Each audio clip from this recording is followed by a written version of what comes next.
It's a quiet day in my office when the boss trundles in with a bundle of official-looking papers, which can only mean one thing.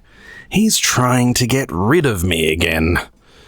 A great personal tragedy is about to occur. To him. Simon! Glad I caught you. Considering it's 2:30 p.m. on payday and a massive expensive hardware that would fit rather well into my briefcase has just gone missing, his surprise and gladness are, faked. He's trying to cover up an ulterior motive. I've just had a directive from the top about staff appraisals.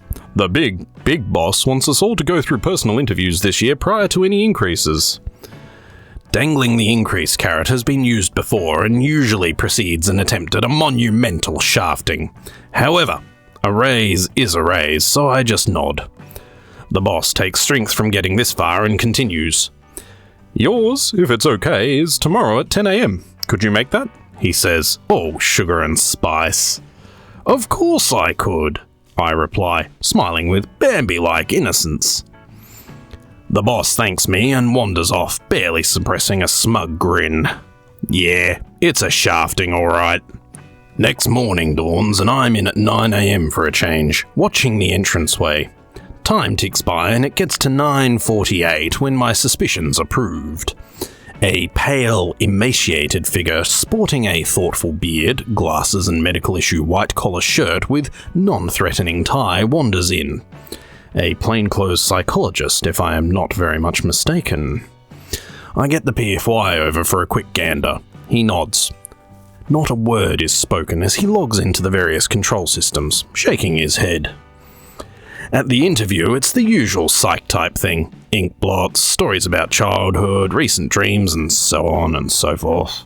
I decide to go for the high score and find lots of witches and murderesses in the ink blots, remember some disturbing incidents from my childhood, and tell him that all my recent dreams involve axes and guns and things.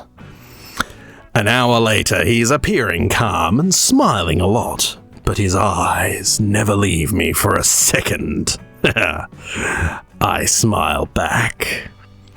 Coffee? I ask. Afraid to refuse, he nods. Barely a minute later, the PFY brings some coffee in and raises an eyebrow to see how it's going. I keep smiling to maintain my power base. A couple of security guys pop in mid-coffee and I realise it's the full 101% shafting, and they're not only trying to lose me, they're trying to have me committed at the same time. Probably to secure the PFY's loyalty in my absence. It looks like speech time by the expression on Psych Guy's face. Simon, I find you to be what we clinically refer to as a sociopath. You have some deep-set adjustment problems that I, as a government-appointed health counsellor— Government? The bastards! Am duty-bound to relate to the proper authority as I feel you may pose a danger to yourself and to others. He's quick, isn't he? He's also starting to look a bit uncomfortable, which is not surprising considering the strength of the laxative that the PFY put in his drink. But there you go. Losing his great mental struggle to stay and see this out, he breaks for the toilets, only, if I'm not mistaken, to find them locked.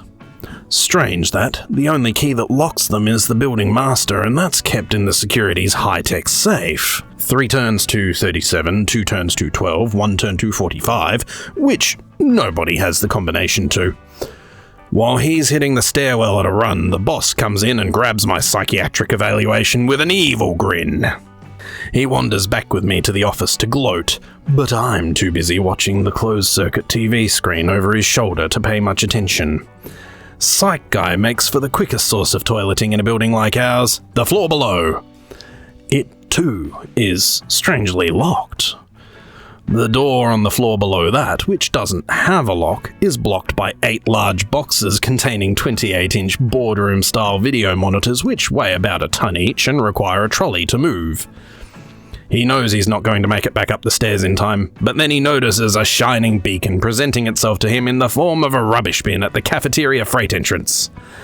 His relief is immense, but not shared by the cafeteria stores person who emerges at a bad time, nor by the boss when my moral obligation prompts me to point out the CCTV screen to him. So good to have a profile of your employees done by a fellow of such discretion and taste, I chirp, as I nudge my profile from his hands into the bin that it can now call home.